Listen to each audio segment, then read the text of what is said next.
Holy Water, Dean Cass, One Shot. Written by Misha's Cassbutt, read by Mary Butala. Summary. It's been exactly 1 year since the Winchesters and Jack beat Chuck, and 1 year and 6 months since Castiel was taken by the Empty. Since the young Nephilim Jack has become God, the Winchesters haven't really heard from him, hence the being hands-off. Sam is now engaged to Eileen and is expecting twins. On the other hand, Dean has been struggling quite a bit, dealing with alcoholic tendencies which he inherited from the one and only John Winchester. Everybody is back except Castiel, that the Winchesters know of. Until one rainy afternoon, Dean decides his life isn't worth living without Cass. He goes off the radar, buys a lake house, and drinks his grief away. Or, Castiel finds him lying unconscious in a barn where they met, covered in bruises and gashes. They have an uplifting conversation which leads them to resolve the 12 years of and tension. Read on to find out. It's been a difficult year and a half since Cass was taken by the Empty. Sam and Eileen have been trying to track Dean down after a huge fight between the two brothers. It's been 6 months since they've seen Dean. On the other hand, Dean has been getting tattoos and drinking his pains away. From Dean's point of view, an inner monologue. I'm so tired of this bullshit. I love you. Goodbye, Dean. I cared about the whole world because of you. What did I do to deserve him? He left once again. So much for him loving my ass. I woke up in tears after about the 100th night of the same nightmares replaying in my head. I checked my phone, 80 missed calls from Sammy, 100 voicemails from Sammy, 1 text from Castiel.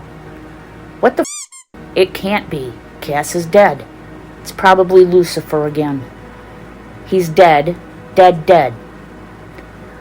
Okay, thank you, inner thoughts. I got it, damn it. So I opened my phone and I checked the 1 text from Castiel. Cass to Dean, 2 hours ago. Dean, where are you? I woke up in the barn where we met. Where are you? I called Sam. He said you've been MIA for 6 months. Please call me, Dean. I need you. Damn it, I can't call him. So I do what I just told myself I wouldn't do. I pick up the phone shakily and dial Castiel's number. Dialing and then ringing. Cass says, Dean, is that you? Please tell me where you are, please. I need to talk, to see you, to know you are okay. Dean, silence, then sobs. Cass, is that really you?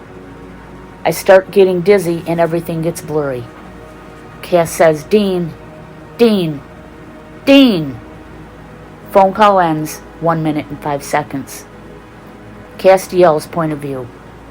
I heard the phone call end, so I immediately called Sam, who says he will track the phone's nearest location and send it to me.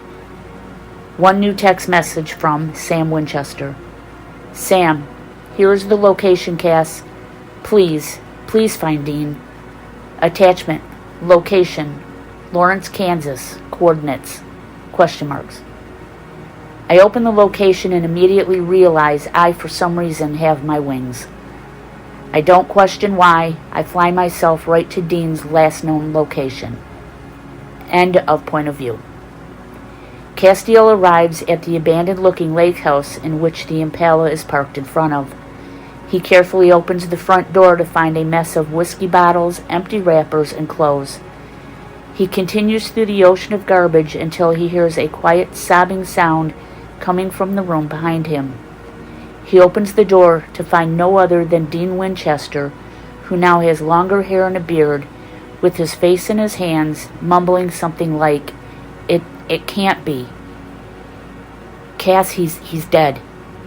Castiel feels his own tears tumbling down his cheeks from the sight of the obviously grief-stricken version of the man he's in love with in front of him. He slowly walks over to Dean and hesitantly reaches up, wraps the older Winchester into a bone-crushing hug. At first, Dean tries to pull away, but he's too weak to resist this being's embrace. As soon as Dean hears sobbing coming from this entity's vocal cords, he reaches out, pulls back from the embrace, and forces the being's face to look at him. At that exact moment, blue meets green, and the two men look at each other for the first time in a year and a half. Castiel's hand cups Dean's cheek, shakily caressing the hunter's cheek.